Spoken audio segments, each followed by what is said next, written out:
at the check-in questions so far. Yeah, we can see this relatively spread and the amount of experience people already bring. I'll share the link again. And yeah, if you have a look at why are people joining today, why are they interested in systems mapping? Here's some people interested in complex policy issues, working on research projects. Organizational designers here, help with education. It's a great tool for collaboration, shared understanding, shared visioning, transformative action. So I think we have a mix of different backgrounds and how people want to apply systems mapping. So today, specifically, what we'll be focusing on is the question of how to communicate with systems maps. So how can we use systems maps for communication purposes? I'll briefly walk you through the structure of the event today. So we'll start by a bit of an introduction, having a look at, what are systems, what are their characteristics, and what is systems mapping in general. Keep it brief there. And then have a look at what is the role of communication in systems mapping, and what does that look like. And then we'll move into the main part of the session today, where you will have the opportunity to see a couple of examples that will be presented by 6 people who have worked on their own systems maps. And some of those examples are from people who have joined the systems mapping training, the course I gave this summer, but we also have some examples from people who worked on them yourself. So you will be able to choose which of these to join. So then we will have 2 rounds of breakout sessions where people will be sharing these maps. You will discuss them together. Some more people joining. And once you come back from the breakout rooms, we'll take a moment to reflect together. Then we go into the second round and finally have a bit of a checkout. So then, you can hear my voice is a little bit coarse. I am a little bit ill, so please excuse that. Then the first question I have for you for today is, what do you think are the characteristics of complex systems? So if you think about working with complex systems, what are the characteristics that you experience there? And here also you can just grab a sticky note and toss out any ideas and thoughts that you have.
So if we have a look at some of the things that are being shared, people are saying, complex systems, they are not linear. There are lots of variables.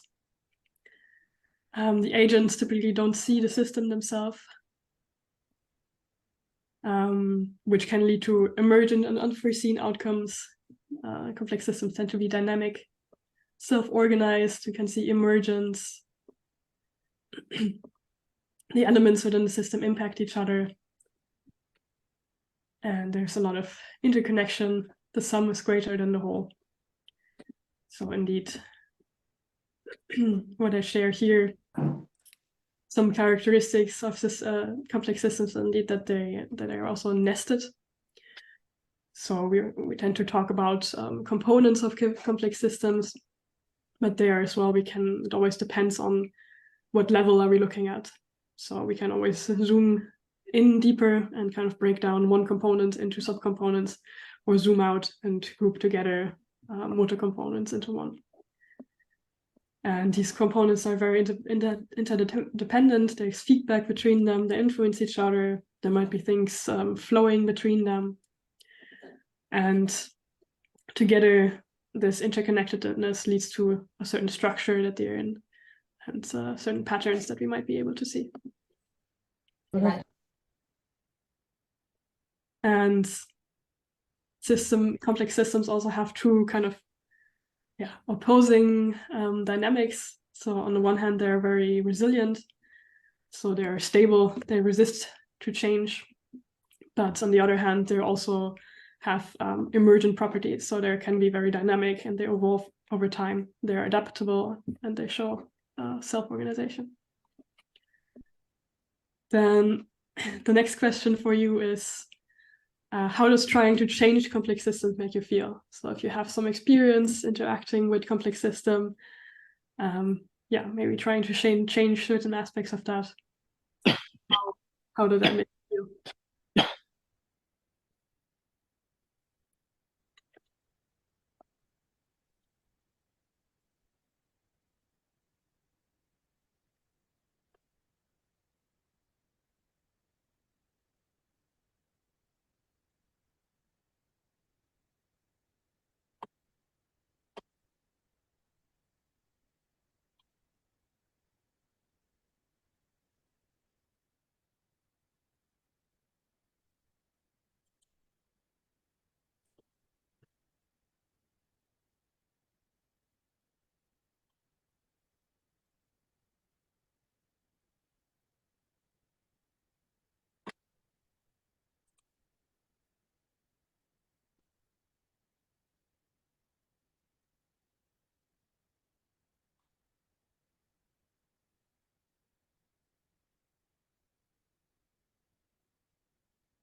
So we can see both people sharing excited, but also some overwhelm, frustration as well as motivated, amazed, some anxiety, a bit of feeling humble or in awe, but also determined and bewildered, interested, but also small, since it feels like we have little power as individuals. A wild blend of horrified and fired up to go, ready to go. It's nice to hear. So yeah, indeed, working with complex systems can make us feel a bit overwhelmed, can make us feel ill-equipped. We feel we don't have the right skills or the right tools to work with them. Maybe a little bit powerless, lost and small in these systems. They are indeed quite unpredictable. And yeah, we can be surprised by what is happening. Not sure why there is an anxiety floating in my screen. Let me try refreshing that.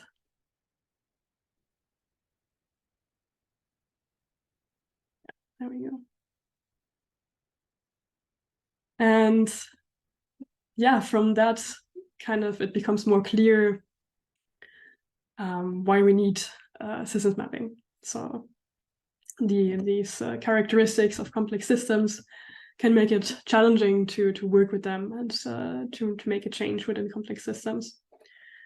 And systems mapping helps us to firstly connect a lot of different perspectives in one overview, as well as connect a lot of different sources of information. So often we might have information coming from interviews, from books, from online research, and we need to find a way to connect all of these pieces of information and these different perspectives to each other.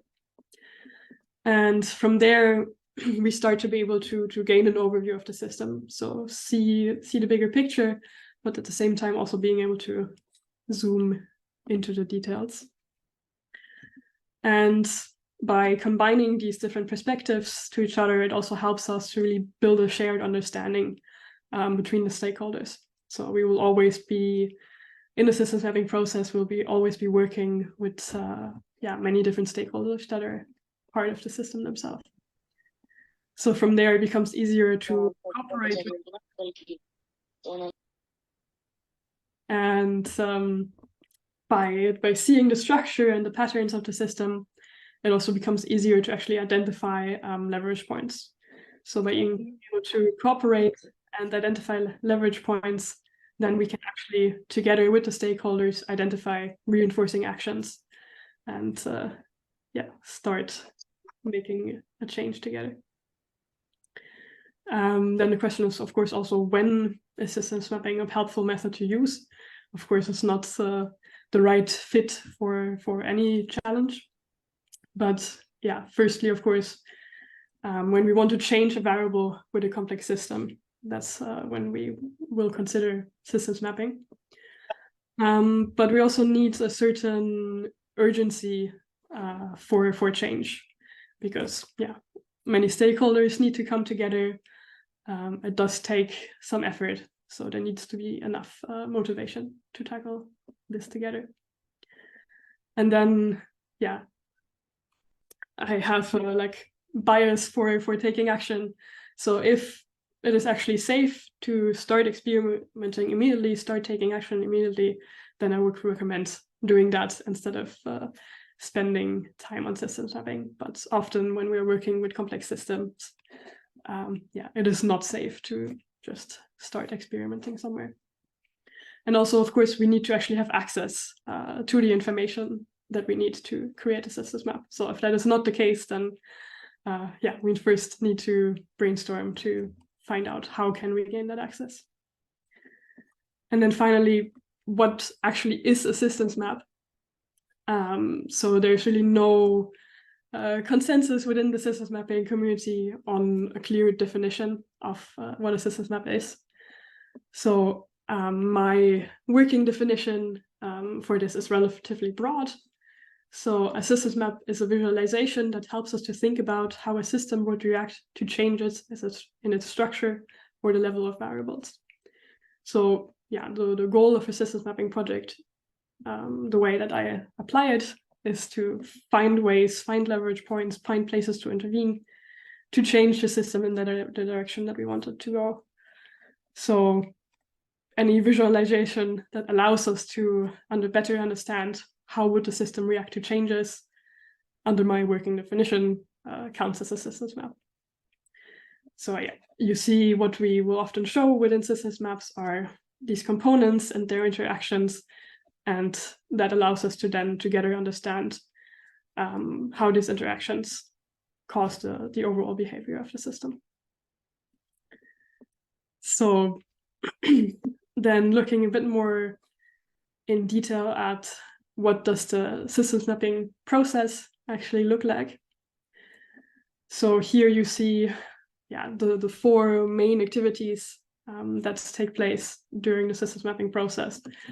And here it looks like 4 easy steps, but of course there are a lot of kind of iterative loops between these steps. But in general, the main activities that we will see are beginning with defining the purpose of our systems mapping project. So being really clear about what do we want to achieve, and then gathering information to actually build up the systems map, and from there structuring that information, and then finally coming together to draw conclusions and plan what actions we want to take. And you see already here in the center that communicating is an action that needs to happen at each of these steps. So continuously, we will need to communicate with the different stakeholders within the system that we're working with. So then also during all of these steps, we can actually work with the systems map itself in its different stages to support that communication.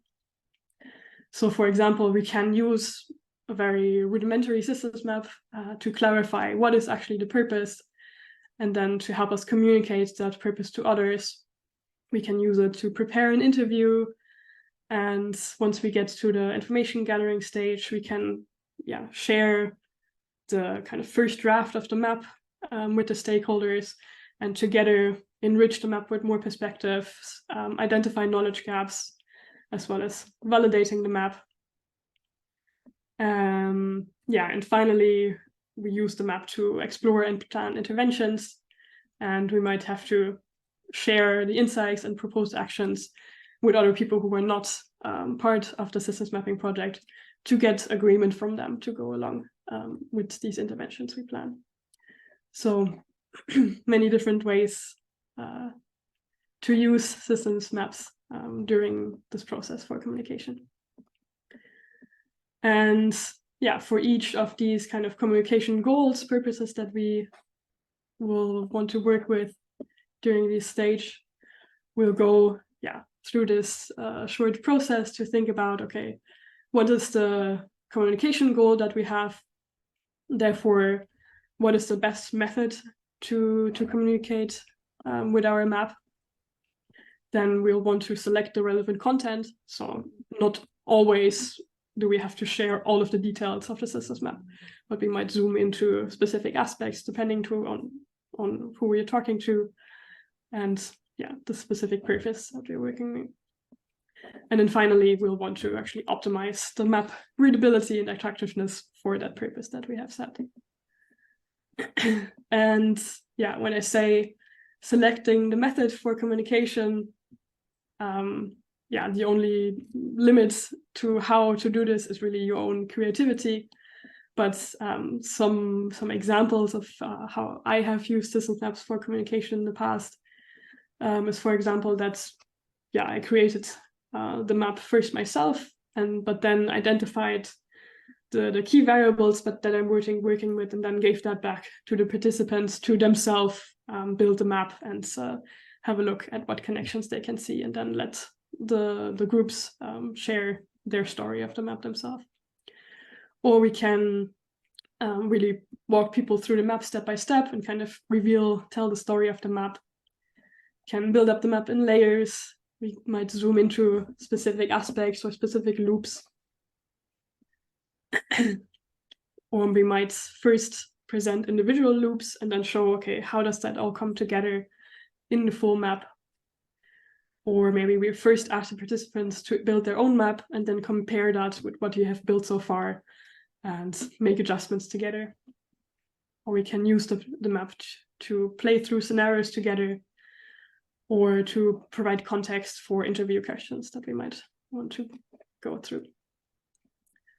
So that's a brief introduction to how can we communicate with systems maps. But then, I would like to get into the main part of the session today, where you can have a look at multiple systems maps that other people have created. So they will first give you a brief introduction of the maps that they have worked on and the purpose of their mapping projects. And then once you have heard all of these introductions, then I will open the breakout rooms and you can choose yourself which group to join. So I will also number them here, so then you can select the breakout room that corresponds to the number of the map. So Paco, do you want to start by introducing your map? Sure. I'm very excited, everyone. it's going to be very difficult to not get lost in all the loops and everything. But I guess this is just an introduction. So basically, this map is all about my own university, actually, which is for entrepreneurship and innovation, but at the same time, it's an alternative university. So for all of those interested in education, it might be cool to have a look into. So my university is half theoretical and half an incubator like school. So we're meant to build our businesses at the same time while we are getting our bachelor's degree. And if you listen to this statement alone, you might imagine as well the challenges it can bring building such a program. So my map deals with these challenges. Basically, it is the biggest challenge is actually the contradiction of having a school that has the purpose of having also successful entrepreneurs as an outcome. So the mindset and the practices of academic institutions in a way contradicts as well to being a successful entrepreneur in the real world. And this is what this map is all about. So if you're interested in listening to this story, just join me.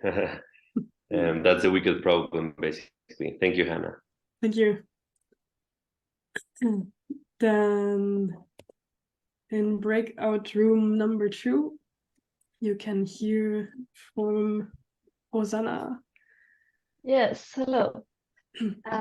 So our challenge question when we made this systems map was, how can we contribute to reducing the number of animals in factory farms within the food system to enable the welfare of animals?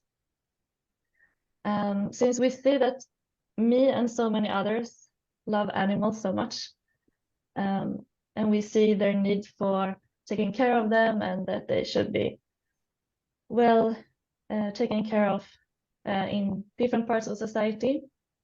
But what we see is that is not the reality today, that we see so many animals being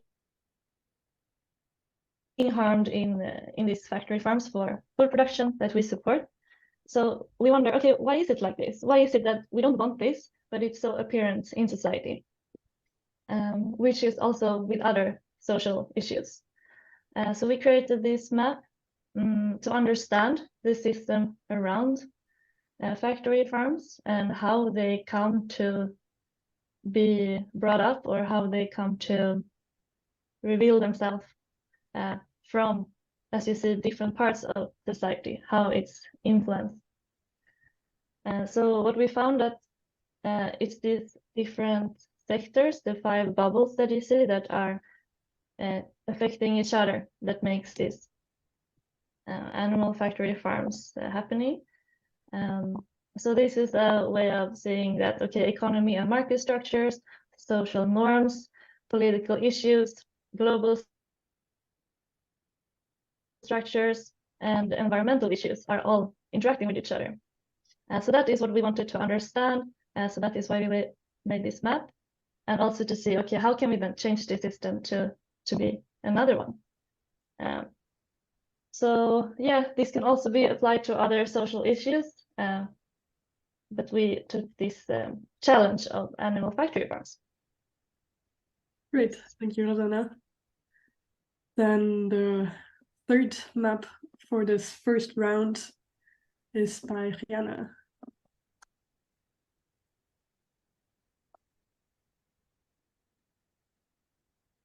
You are still muted. Yeah. Yes. Can you hear me now? Yes. Yeah. Shall I explain about my map? Yeah, just give a brief Something. introduction. Yes. Okay. Well, I made a few different maps. My challenge was about a college, high school. They introduced there's something. Yeah. Can you still hear me? No, I cannot. I'm sorry, it's something with the sound. Well, the challenge was for the high school college. They introduced a new system, and it was about students being able to choose for 5 hours a week what colleges they wanted to follow. So it wasn't that their schedule was completely fixed. They can choose for 5 hours. Well, this hour I want to spend on math because I'm a little behind on math, etc. It's called the flex hour system. And the school wanted to know if the flex hour system was successful or not, because there were different comments about that. And that's why I made these maps. The one is a network map. And I looked at the network map through 3 different lenses. So I think if you want to know something about looking at maps through different lenses, then you can join me in breakout room number 1. And also I used the iceberg model. It's the problem map. And that's where I try to come to the underlying mindsets, because the mindsets, they are very important to the structures and the behaviors that you see in a later phase. And they are very important. So if you're interested in this, then join me at breakout room number 3. Yes, thank you, Hannah. And then in the second round, we will also have 3 more maps. And the first one is from Anya. Yes, so I have created systems maps for research purposes during my thesis, and one is more of a user-centered systems map, human-centered, around the journey and understanding mental models and barriers. And the second one was specifically mapping the health promotion system to identify weak points or possible barriers, with the goal of designing an intervention after that. And then towards the bottom is just an example of how a process might look like in terms of communicating with stakeholders. Yeah. So join me for room 1. Yeah, in the second round. Yeah. Okay, great. And then in room 2 for the second round, we have Matthias. Yes, thank you. So I am the Chief Operations Officer of a software development company.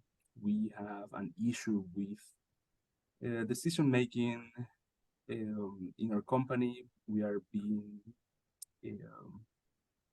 let's put it simple, micromanaged by the board of directors, and there is a clear misunderstanding or lack of alignment on why that happens throughout the company. So I wanted to do this map with all of the directors to kind of understand the reasons and the reasons or the lack of how to say that, lack of norms or parameters on how we are making decisions. So yeah, join me in room number 2 if you want to talk about organizational development and the issues of micromanagement. Thank you. Thanks, Matthias. And then finally, in the second round, in room number 3, we have Thijs. Yes, we pronounce it Kais in the first because most countries cannot pronounce Gijs. So this is a map, and I call it chickens in exchange for refugees. It's my assumption and my belief also that most problems in the world, especially the complex ones, are caused by monocausal thinking, and we should get rid of it. something. Is it? I'm still here. You Yeah. can still hear me. Okay. Well, and mostly it is not taken into account all the feedback loops, and that causes not intended outcomes. So I believe everyone should begin to think in systems to prevent ultra solutions that are solutions that itself become a problem, the problem. So everyone should automatically think in system dynamics, and I think that a book will help. A book with 20 cases, with on the left hand the text, linear text about the problem, and on the right side a visual map. So that means that you should be able to rapid visualize a problem. And I try to use artificial intelligence for it. And I was astonished, but the AI chat GPT was able to give me a list of relations. I asked the machine to follow the questions we got from Hannah. And I have some big, I hope you can see it, big cheat sheet from Hannah. And well, and the goal of my map is to make a text visible, to make the dynamic text visible, and then using IE and then compounding the map and look for intervention points or leverage points, as Hannah it calls. So join me in room 3. If you don't like to think, but you like to think the AE for you. Thank you. So then let us take just 5-minute break, and then we will jump into the first round. So for this round, yeah, you see these are the 3 maps that you will be able to choose from. So take 5 minutes to think about which one you want to join. I will put a timer for 5 minutes on the Miro board, and then we will meet each other in the breakout rooms.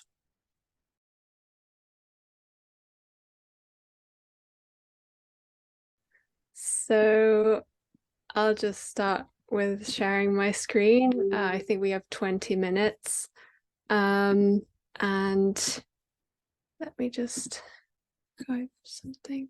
Great. So yeah, welcome everyone. I use systems mapping as a tool during my research process while I was writing my thesis. And my thesis was understanding the human relationship with physical activity. And out of my research, I actually concluded that ageism was one of the biggest barriers to engaging in physical activity. My research was done in Switzerland, and I looked specifically into the health promotion system, and wondered how one could improve the system. So for that, we started doing mapping, and mapping has different kinds of forms, different kinds of goals, and also different kinds of paradigms. And one thing to understand is, firstly, what is your intention in using this map? Is it to communicate with other stakeholders? Is it for your own research? Is it to be documented? I think, as some people here were also in Paco's session, also, is it to be concluded with a text? And it's also a personal research. So there are different understandings of what way and what approach one takes in terms of mapping. And for my research, I use different maps from different perspectives. So Here is a systems map of the health promotion system in Switzerland. And how I realized this map was really, this is a map that's from a lot of literature research. So really from the literature, I directly translated that, tried to visualize it, and try to understand the whole system, how this health promotion system works, who are the stakeholders in it, and what are the processes. And mapping the processes come with all kinds of relationships as well. What are the structures that are allowing this process to occur? And then what relationship comes out of that? Is it a hierarchy? And all of these, kind of understanding of the health promotion system itself.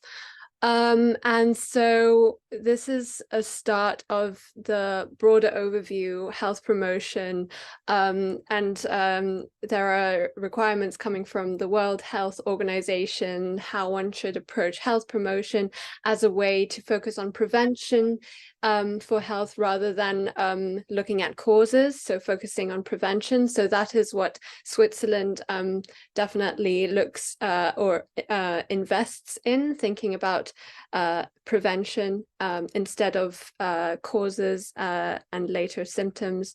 So then I looked into the canton of Zurich, and what is the canton of Zurich, specifically my location, then doing in terms of health promotion.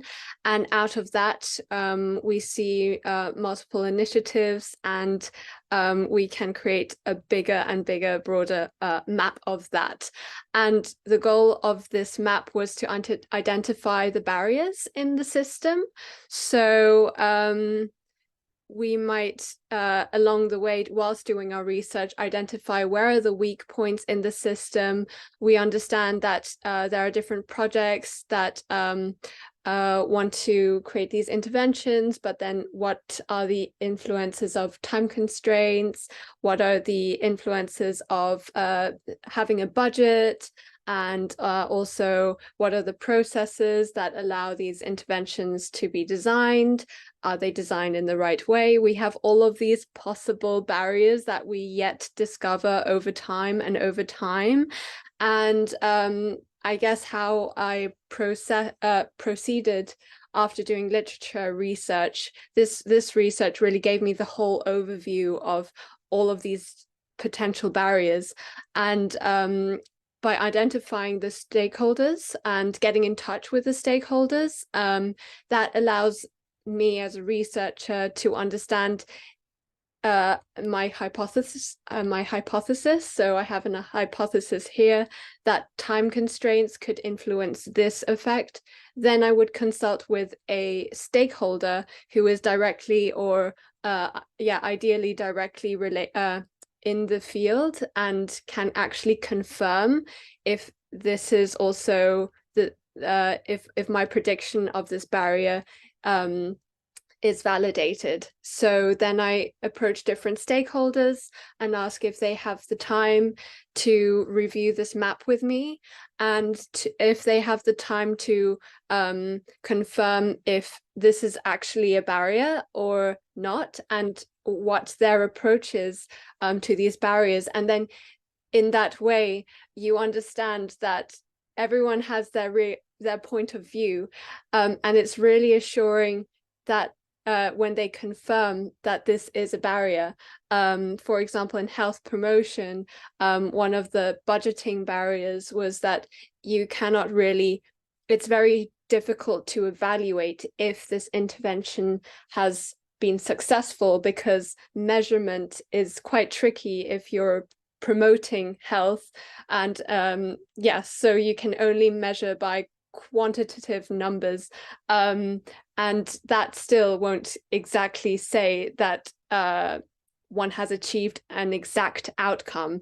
So that was the barrier that I potentially saw. Then I went to a stakeholder who was part of investment in health promotion, and he confirmed that investors want these results. So therefore we had all of these barriers. And so these barriers really give an opportunity to those that are aiming to make a change or intervene to identify which area shall we target now to intervene in. And obviously the intervention process takes a lot of time, so one needs a lot of structure and firstly resources. How do we even achieve some kind of a change? It has to be feasible. So just by this, there are so many areas to intervene in. I had to start just with the basics, with what I could do. And for that, we needed a whole plan. So this is possibly like a plan, how you would plan your whole research process. You could map with a giga map that's used to communicate maybe to other stakeholders, and then get that reconfirmation if your map is accurate in their view or not. So and this is what a process might look like. So when we communicate with different kinds of stakeholders, we also need to ask for feedback, and sometimes it helps to just print it out if you have the facilities, if you have the resources. I usually, when I met up with stakeholders, it's a bit easier in Switzerland. It's kind of in Zurich especially, it's a smaller town. So, I mean, it's a smaller city, so it's easier to get in touch for coffee with one stakeholder to just show them the map, and really to ask them if they have the time to have that confirmation. Sometimes it's nicer in terms of approaching people to actually have it printed out if you have a room, and if you can invite multiple stakeholders to give a confirmation on your map.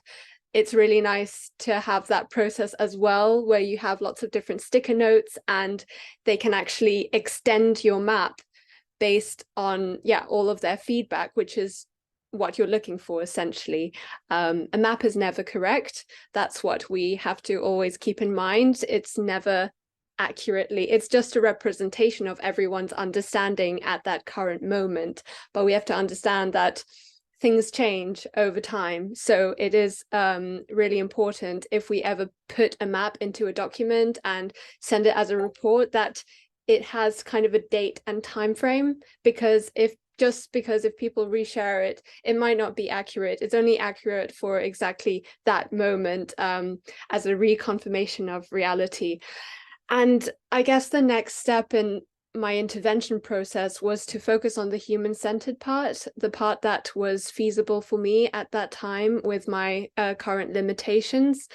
And I mapped out the perception and the daily routine of one of my targets that I was looking at, that was senior women in the health promotion system. And through qualitative interviews, I tried to find the patterns and kind of reoccurring comments or perceptions in a kind of table of data, and then tried to map all of that out in a systems map such as this one. We called it the problem map. Obviously, some people have the framing of problem is sometimes not really systems thinking way of doing things, so one can say it's a challenge map. And this is really more from a human-centered side perspective in comparison to the system of health promotion. This is the human-centered perspective. So this is mapping out the kind of personal journeys of the people that I was interviewing, and mapping out the barriers, personal barriers that one may face. And out of this process, I understood that ageism was a big topic, not just in the health promotion system, with health promotion, actually people that were involved in designing health promotion initiatives, but also from the audience, from the target group itself. So it comes from multiple sides. So yeah, just looking at the mental models as well. What do people say? Seeing the patterns and trying to map that out, and getting confirmation from also the seniors I was interviewing was also quite a good process, and also actually captured their awareness. They were not even aware of their journey and that other people had similar journeys. So it was also really interesting to see their reaction once that I showed them the problem map, or the more human-centered map. So that was an introduction into my maps here. And I guess the intervention that I created was an awareness toolkit, so cards addressing ageism, and that was kind of the intervention concept that I did, but it hasn't been launched. That was just the concept that I needed to do for the end of my thesis. So that's the map that I created. I'll leave Nice. for questions. Thank you. Was it an obvious method for you to use systems mapping, or how did you come up with the choice for doing that? Yeah, so we actually did some value mapping in our past modules, and systems mapping with stakeholders. So I had quite a few modules where we had to do systems mapping as an exercise, but this was the first one that I just used without a module. And which program was it, or education? Design management at the University of Applied Sciences and Arts. I might send a really good link on different kinds of projects, not just my projects. Here, I think I'll send a link of the program later on. I really like so obviously everything. The problem map specifically, it feels, I don't know, it feels just multidimensional in the sense of, okay, you have the person, and I really like how you kind of also drew the person. So you have a drawing of the senior woman, and then all the layers of it, I feel like you revealed untangible barriers and parts of reality that are just there and people face but never see. So I don't know, it feels like a metaphysical experience. I don't know, I really like it. And I really like it. Thank you. Yeah, it's a whole process. I would say now, reflecting on the map, I'm not finished, and I'm never finished. This is, I think, one of the biggest things and challenges. Once you start mapping, you just see the whole potential of it, but you also realize that your map is just never going to be perfect. So you keep on want to gather more evidence, and it's an ongoing process.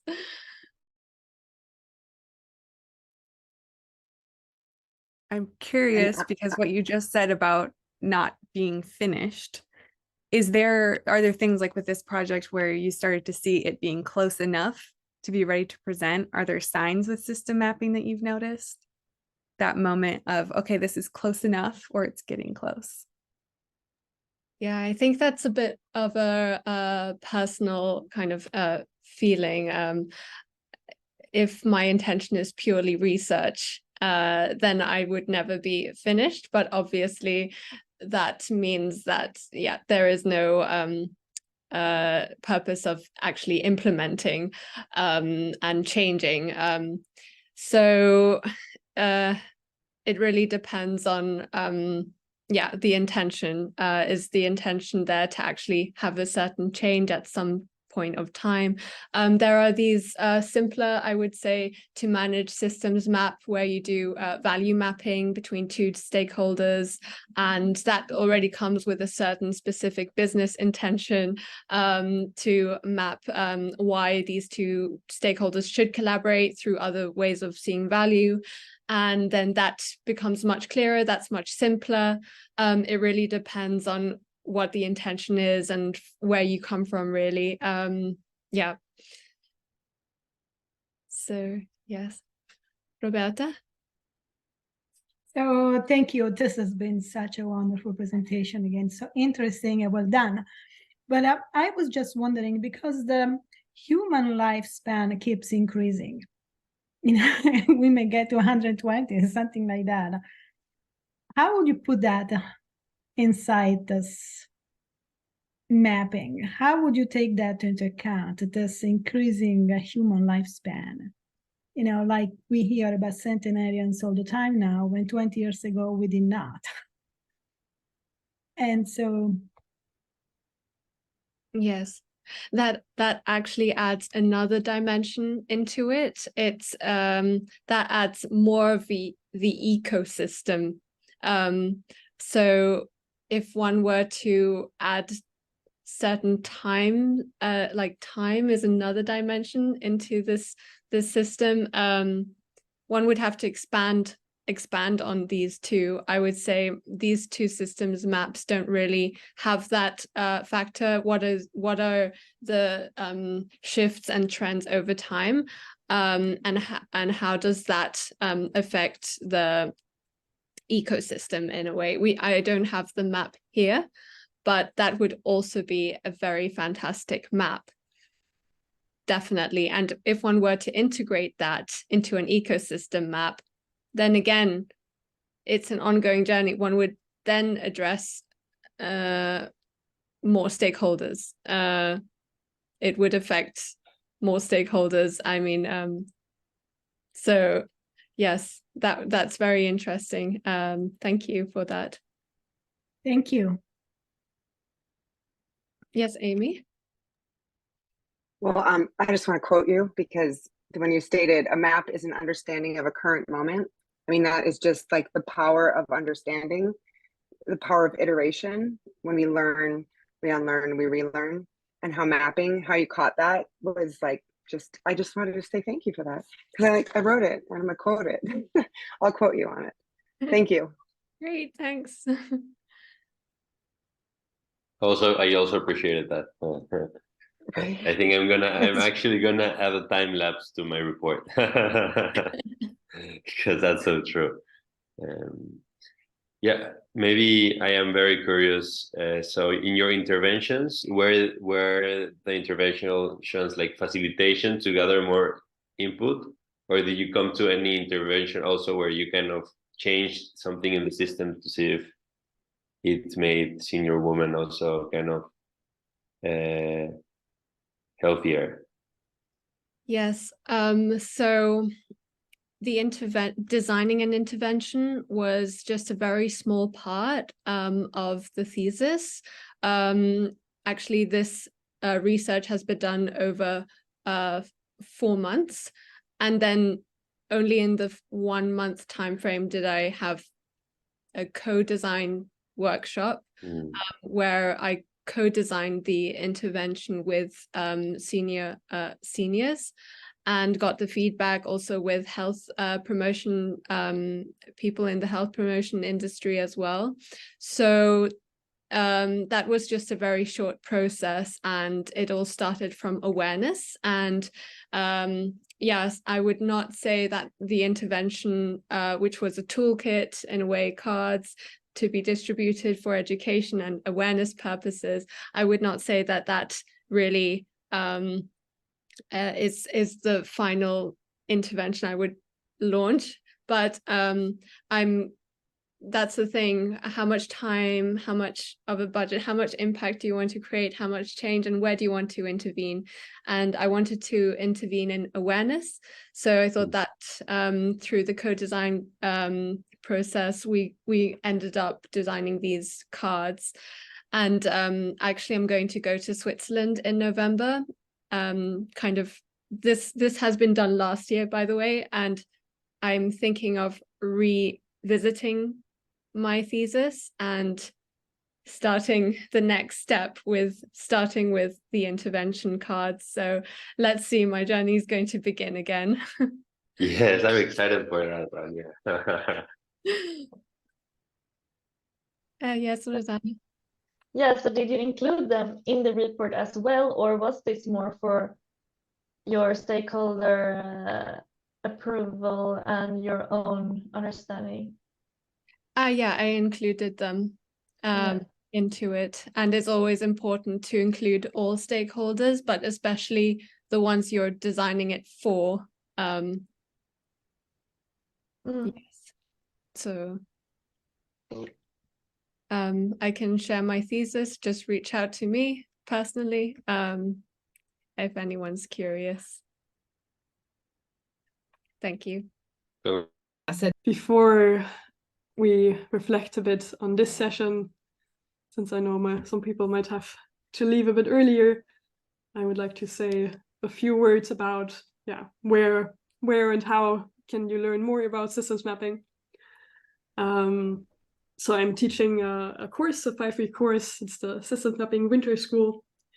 So once a week on Wednesday afternoon, we come together for 2.5 hours to really step by step go through the systems mapping process and practice together, each participant working on their own complex challenge. So I can give feedback on that as we are going through the steps. And there's a 50% scholarship for those who might need it at the moment. And then the other thing for people who maybe need a bit more flexibility, can't join the course every week, I also give individual systems mapping coaching. So if you have a specific topic in mind that you are working on, you would like to create a map, but you don't quite feel confident enough yet, or don't have the skills to do it on your own, then I can help you through that process also, step by step. But then I'm curious to hear how this second round of discussing the maps went. Do you have anything you would like to share?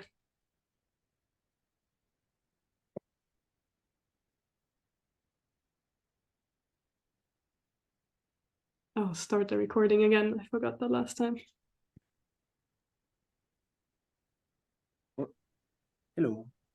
Hi, This was my first time receiving feedback on any map I have done any time. So it was felt very vulnerable, to be honest. But it was a huge growing exercise. So I do appreciate everyone's feedback and listening to me. Thank you. Thank you, Hannah, for making this happen as well. Thank you. Thanks, you're welcome. Any other thoughts? to me, it was very inspiring to see Anya present her map, because I was able to see how she carries it in her bones. So she was really able to explain it in a comprehensive way. I really got that. So yeah, very nice to witness. Anya? Yeah, thank you, Paco. And it was funny, I was in Paco's session, and I think it's interesting how each map kind of complements each other. Each map is so unique and everyone has a different approach, and we can all learn from each other's map and mapping approaches and mapping challenges. So it was super great. Yeah, indeed, that was also one of the intentions of the event today, to show everyone there's really no one right way to do systems mapping, and no one right way of how systems maps should look like. As long as the map is helpful for the purpose that you have set and helps you to identify leverage points, increase your understanding, then it's a good map. Any other thoughts or maybe questions? I actually have a kind of thought around mapping and communicating with maps, especially when externalizing maps for, I don't know, social media use. That's the worst case, but it's always important to add a time frame of when that map was created. Sometimes have that context, because sharing a map sometimes shares that responsibility of that current information, but it obviously demonstrates a certain time frame and not necessarily has to be the same in the future. So I think that is the next step in general for the field of mapping, having a date on it and a title. Yes. Yeah, indeed. Sometimes the systems map that especially we encounter on social media, they can be kind of a little bit out of context. So we find ourselves with a map, but yeah, we don't know how and by whom it was created and at what time. So yeah, I agree that it's important that if we really want to use the map for communication and then not just show like, hey, this is how complex it is, then we need to give that context a bit more intentionally.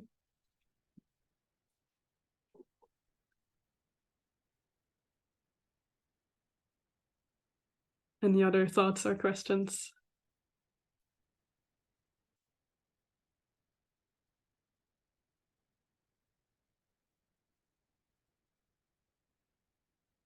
Is there anything that surprised you today, Rosanna? I'm just looking forward to making them like dynamic as well. So now we have today presented like static ones. So yeah, with the time also, yeah, how will they develop? Like what is changing, what is not changing? And so I'm looking forward to exploring that also. Yeah, for a very kind of beginner friendly first step into more kind of system dynamics modeling, I can recommend a tool called Loopy.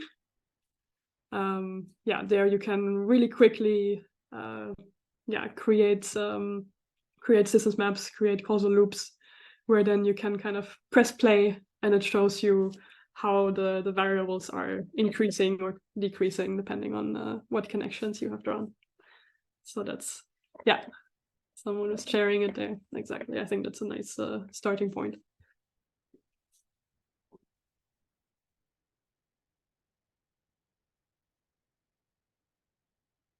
I think an interesting topic is AI and how AI sometimes helps with the mapping process, but also the considerations, what are the risks of that and what would be missed out if we depend on it too much. Did the group number 3 have any thoughts on that in their discussion?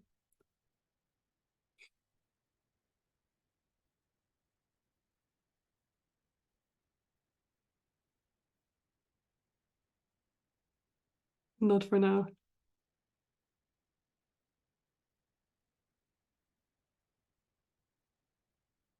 Going back to the AI thing, Anya, what tools have you seen that use AI which are helpful for this, and what kind of things do they do? I personally haven't used the quantitative tools. I've actually done it very manually. And in terms of mapping, I took a very human-centered and qualitative approach, and mapped out the kind of human journey in a system. Otherwise, took my data from literature reviews, but was thinking about the quantity of data, gathering data, mapping it out, and that as an emerging field as well. And yeah, I personally haven't used it, but I just wonder, of course, it's going to be efficient and also more timely if it's matched to accurate and current data and keeps on changing and shifting, and one doesn't have to manually do that.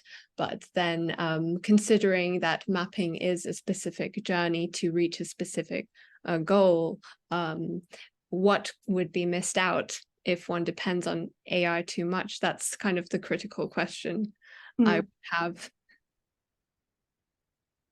Yeah, indeed. I think that's a topic we'll have to continue exploring further as together with the systems mapping community. And yeah, I also haven't dug into the details yet. Anya? Yeah, I think adding on to that, it also depends when we map, sometimes the human side of it is I like to define the relationship, like actually have a whole sentence around what is that relationship, because a relationship is so dynamic itself and so complex. That's why I feel like AI would not necessarily be able to capture that relationship, more define those quantitative parts, reinforce and influences that and these relationships. But then actually the complexity of relationships would be, I think, reduced. That's just my impression, assumption. I don't know about the future, but yes. Yeah. It will be really interesting to see which, because I'm brand new to this area, so it'll be fascinating to see which tools do allow you to do that. My use of LLMs and ChatGPT and stuff, I find it really useful when writing, because sometimes I make assumptions about the audience and what they understand, and sometimes I make conceptual leaps and stuff, and that'd be quite interesting from a systems mapping point of view. Like, basically, does this make sense? Like, what questions do you have about this? And not having to go and ask lots of humans, but being able to do the first pass with an AI would be quite good. Yeah, I know someone who did research on that specific topic, AI tools and software mapping tools. So I'll see if I can find his profile quickly. Sounds interesting.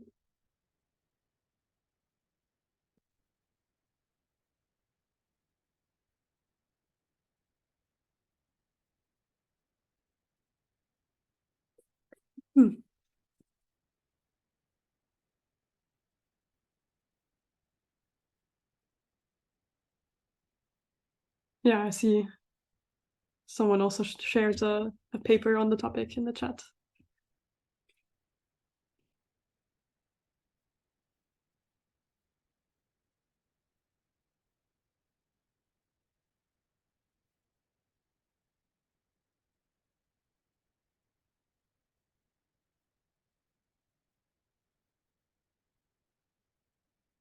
Were there any more questions about how to go about using systems maps for communication?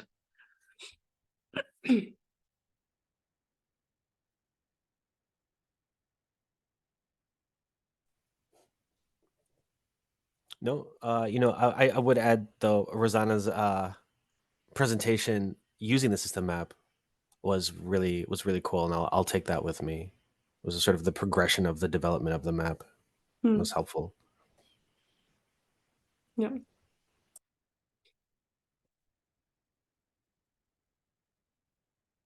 Then, yeah, I would like to thank everyone for joining the session today. I was very happy to see so many people again interested in systems mapping. Yeah, I think you know where to find us. There will be more events around this topic and other topics regarding system thinking coming up organized from the Amsterdam Hub. And also we have a systems mapping specific kind of group on the Systems Innovation platform. So I also invite you to join that. And yeah, if any questions come up, or if you have a map that you would like to share and get some feedback on, then that is a good space to do.